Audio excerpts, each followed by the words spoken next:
kok banyak setuju dengan Pak Ganjar. Kalau benar masuk akal, saya setuju. Kalau ngomong, ya kumaha. Saya nggak mengerti. Jangan-jangan buku kita sama, Pak Ganjar. Kok saya banyak sependapat, terus aja.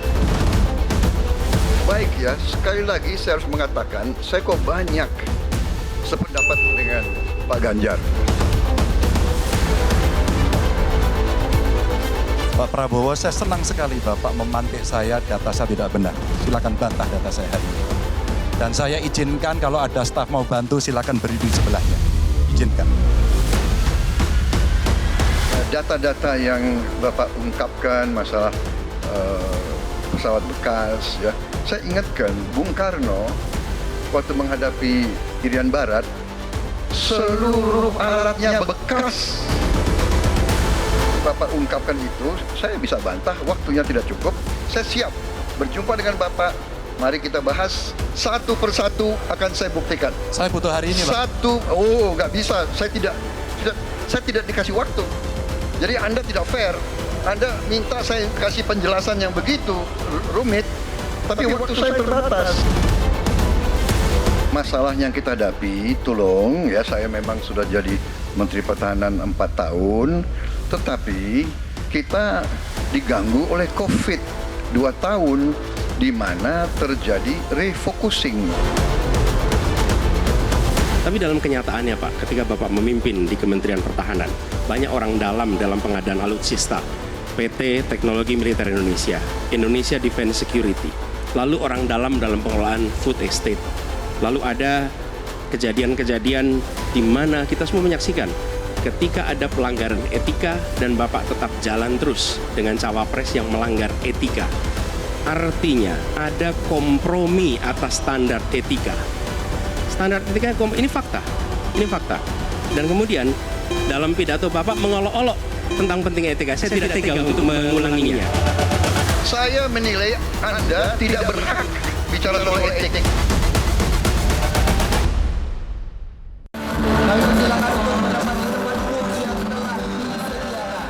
Calon Presiden nomor urut 2 Prabowo Subianto tampak emosional mengungkit pernyataan calon Presiden nomor urut 1 Anies Baswedan di saat debat Capres terkait kepemilikan lahan seluas 340.000 hektar. Menurut Prabowo, lahan yang dimaksud merupakan tanah negara berstatus hak guna usaha atau HGU itu lebih baik ia kuasai daripada dikuasai asing. Pernyataan Prabowo ini disampaikan di hadapan relawannya di Pekanbaru Riau. Hari ini Prabowo mengklaim lahan yang ia miliki merupakan lahan negara dan berstatus hak guna usaha. Ia mengklaim pula apabila pemerintah memerlukan lahan tersebut, ia akan segera menyerahkannya. Menurut Prabowo, besaran lahan yang ia kuasai bukan 340.000 hektar, melainkan hampir 500.000 hektar. Prabowo mengatakan daripada dikuasai pihak asing, lebih baik ia yang menguasai. Meski demikian, Prabowo menilai urusan penguasaan lahannya tidak perlu dibawa ke dalam debat Pilpres. Tapi kita bisa sampai 50%, tidak ada masalah. Kita tidak pernah default. Saudara-saudara, ada pula yang nyinggung-nyinggung. Punya tanah berapa, punya tanah ini.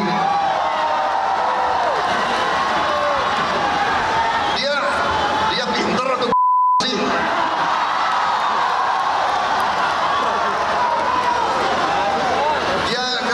Ada HGU, hak guna usaha, hak guna bangunan, hak pakai, iya kan? Itu tanah negara, saudara. Tanah rakyat, tanah bangsa. Daripada dikuasai orang asing, lebih baik Prabowo yang mengelola. Kemarin juga salah-salah melulu itu. Bukan 343.000 hektar, bukan. Mendekati 500.000 hektar. Jelajahi cara baru mendapatkan informasi. Download Metro TV Extend sekarang.